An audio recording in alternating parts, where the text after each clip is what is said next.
Guys, hope your week has gone well. Happy Friday. Just want to hop on here. We just finished our weekly coaching call here on Friday morning, and I wanted to share an idea with you today, all around standards. And I want to talk to you about an analogy, which I think is an important one within our business. I think there's some confusion around the importance of standards. What purpose do they serve? And I want to share some ideas that I think might be beneficial to help you wrap your head around the importance of standards and how to also demystify how to go about setting them up and managing them within your business. So you've probably heard SOPs, standards, processes. What we're talking about is in your business as you're empowering your team, as you're scaling. The language of scale is how you do one thing is how you do everything.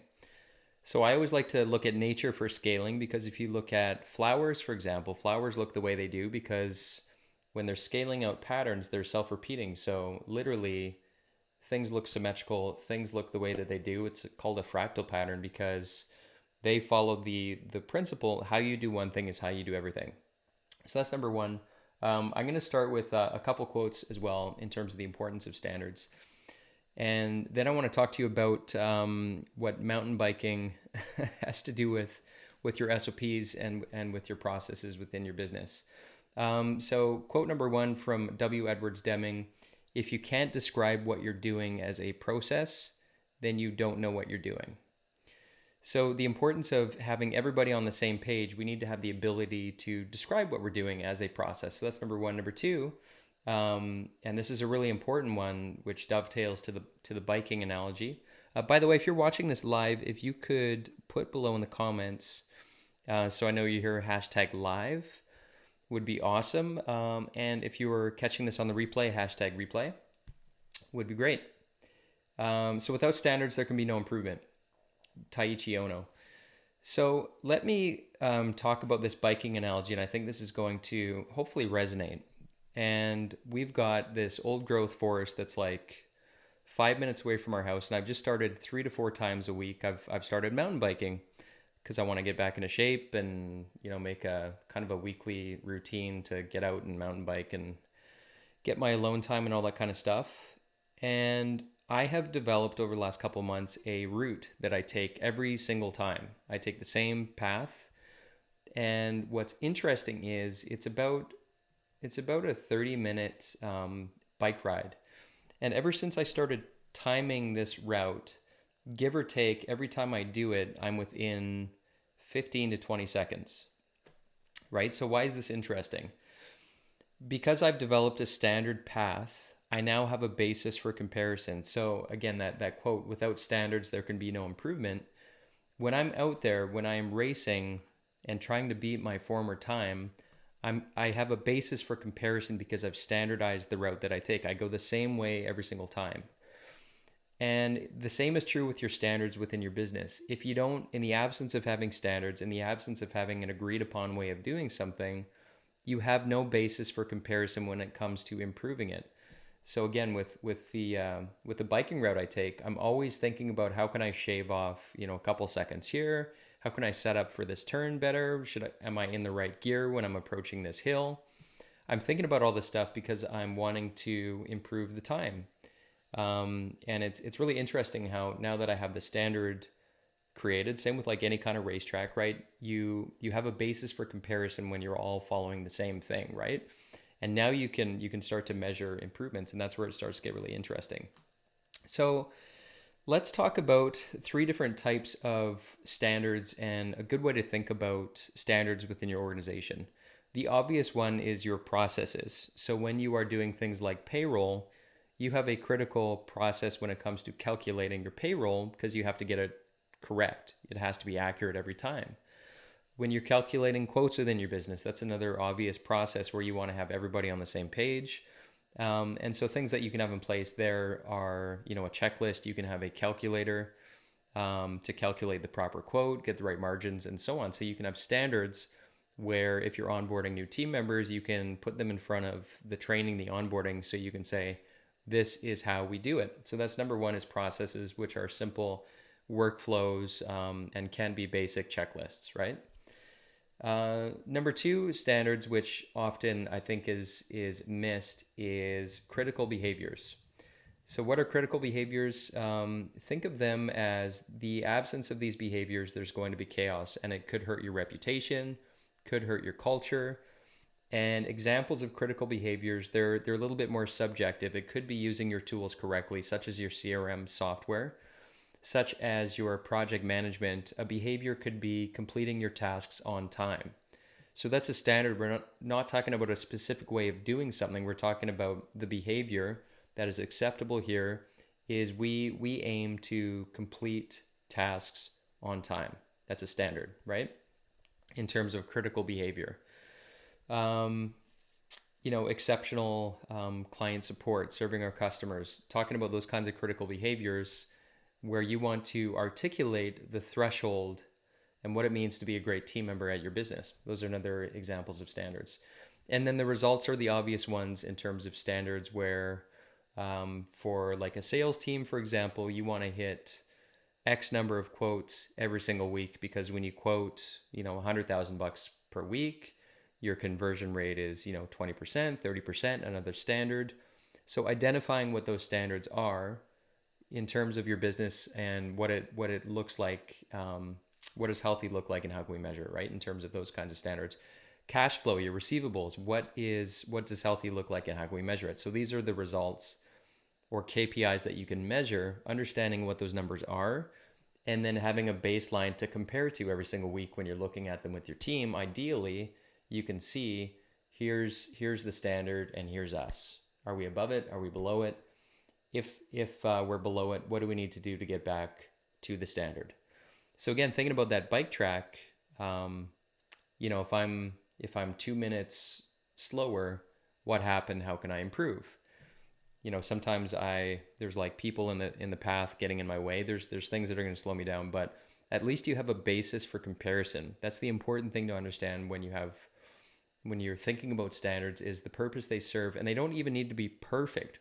We just need to be able to look at the same thing and see the same thing and understand what acceptable is. Where's that watermark, right? Where's that watermark? And now we have a basis to improve. And just by the mere fact of having everybody look at the same thing in the same way and understand what acceptable means is going to clean up so much stuff in your business, just by doing that alone.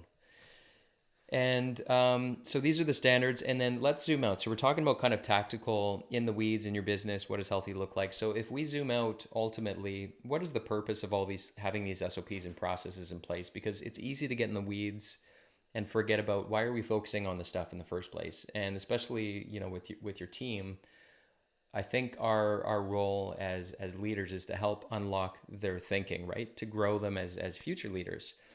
And it's important this is the importance of having like a vision and a mission, having a purpose within your business. And all businesses, and it can be articulated using different phrases, but ultimately every business exists to serve, or in other words, to solve a problem for a person or a group of people. If you're an accountant, if you're a lawyer, if you're a manufacturer, whatever your service or product exists because there's a problem out there, there's a pain that somebody's experiencing, and your business is a vehicle to solve that problem, that pain. That's it. That's why you exist.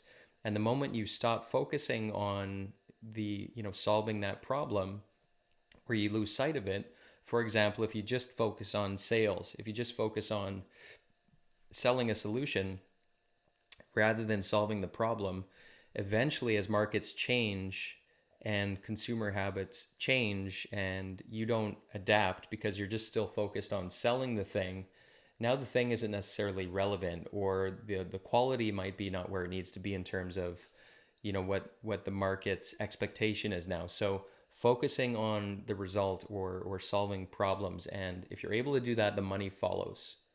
And so the processes should serve for that purpose alone, is to efficiently, that's why they call it the value stream, from the start of your business to the end of your business, that experience that your customers have, we want that to be like a grease chute. We want to be able to deliver value efficiently. within the context of your business. So why does all this stuff kind of matter? Because it's easy to get lost in the shuffle with the processes and the standards. They exist because your business has to predictably and reliably solve the problems and the pain points for your customers in the short term, in the long term. Now, the best way to get started when it comes to your SOPs is, thinking about your business. Your business is like a system, right? Or you want to start thinking about it as a system. And the human body analogy is a good one because the body is a system, right? And within the system, you've got all kinds of subsystems. And if each one of these subsystems is healthy, then the whole is healthy. Same in your business. If you think about your sales, your marketing. So sales is the ability to bring cash through the front door. Marketing is your ability to move the golf ball closer to the hole. So if sales is putting the golf ball into the hole, marketing's job is to move the golf ball closer to the hole, right? That's the purpose it serves. And when marketing is done right, your conversion rates improve. The efficiency of your sales cycles improves because you're accelerating that know you, like you, trust you, educating your prospects so they understand, they're problem aware, and they're looking to you for the solution, right? So marketing moves the golf ball closer to the hole. So that's another function in your business. Finance, so your cash efficiency, etc. That's another subsystem in your business. Operations, your minimizing the mistakes being made, maximizing the quality delivered, etc. All of these subsystems, for you to be able to see them and understand how they fit into the bigger piece, and then understanding in each one, what does healthy look like and how can we measure it in terms of your finance function, in terms of your marketing, your sales. All of those SOPs should be in place to maintain the health of those different subsystems, right? So that's a useful way to think about it. Now, where do I start? Well, the easiest way to start is to look at your low-hanging fruit. So what are the obvious things that are top of mind for you today that you just want to get everybody on the same page? So you might pick, let's look at sales right now. Our quoting is like kind of a mess, or everything might be going through you for quoting, and you can't hand that off yet. So a good place to start would be looking at the quoting process, reverse engineering it, and looking, chronologically, what's the very start of that quoting process, and give it a name, right? The quoting process, give it a name. Let's understand what it looks like so that you can get it off your plate eventually, or at least capture it and get everybody on the same page. So where does it start? So what's the name? It's called the quoting process. Where does it start? It starts when a client requests a quote or an estimate. Okay, so that's the start. We've got the verbal authorization. So what is the start? What is the finish? The finish is we've delivered the quote, for example, right? So start is we get the request. The end is that we deliver it. Now, what are the milestones in between the start and the finish? So it might be number one, calculate the quote using our quote calculator. Or number one could be create the quote, so the template. Number two could be calculate. Number three could be, finalize or get approval. Number four could be deliver. And so you've got milestones within each of these or major steps, important steps between the start and the finish. Now it comes down to understanding, okay, between the start and milestone one, what are all the things? What are the steps that need to happen in order for this first milestone to be completed, right? To hand the baton to the next. Then move on to the next phase. What are all the things that need to happen in order for this to be completed? Move on to the next. Capture the first 80%. Focus on just one at a time. And going from 0 to 1 in anything is the hardest, right? Once you've done something once, it just becomes exponentially easier. So just pick one. Go through this process of start, finish, major steps, what happens between the major steps. Get everybody to look at it. Include all the stakeholders, by the way, that are involved in this process. Everybody's looking at it. Everybody agrees this is what it is. Doesn't need to be perfect. Capture the 80% and get everybody on the same page, and you're good. Now you're going to pick your next one to focus on, right? Just by going through this process alone, by the way, and talking about it with your team and getting an understanding with your team is going to put you miles ahead. And then again, I just want to reinforce the 80% rule, right? So don't focus on perfection, progress over perfection, the 80% rule. Get that first pass done, 0 to 1 as quickly as possible, and then move on.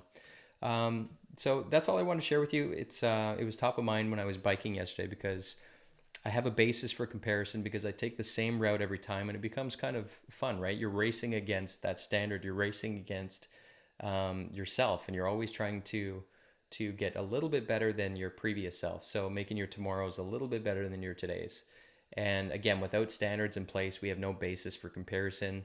And as Taiichi Ono said, without standards, there can be no improvement. So hope that helps, guys. Happy Friday, and I will talk to you all soon.